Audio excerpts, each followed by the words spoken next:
সারা দিন ফোনে এই রিল দেখাটা বন্ধ করো।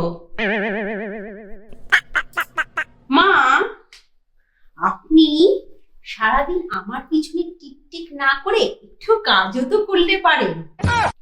কি আস্পর্ধা, আমাকে বলে কিনা কাজ করতে। আমি আবার কখন বললাম মা? আমি বললাম একটু কাজও তো করলে পারেন। মানেটা তো একই দাঁড়ালো, আলাদা কি কিছু হলো? আপনি আমাকে ভুল বুঝছেন মা। আমি কি আর বুঝবো? আমার এই চুলগুলো একদিনে সাদা হয়নি। তোমার মতো বয়সে 30 জনের রান্না একা হাতে করতাম। রাজপ্রাসাদের মতো বাড়ি একা মুছে পরিষ্কার আমি রাখতাম। আর সামান্য 2 BHK আর 3টে মানুষ, সেই কাজও তুমি করতে পারো না। বৃদ্ধা শাশুড়িকে দিয়ে এখন কাজ করাতে হবে? আমি বাবুকে বলবো আমাকে যেন বৃদ্ধাশ্রমে দিয়ে আসে। এই বয়সে এসে এত খোটা আমি আর নিতে পারছি না।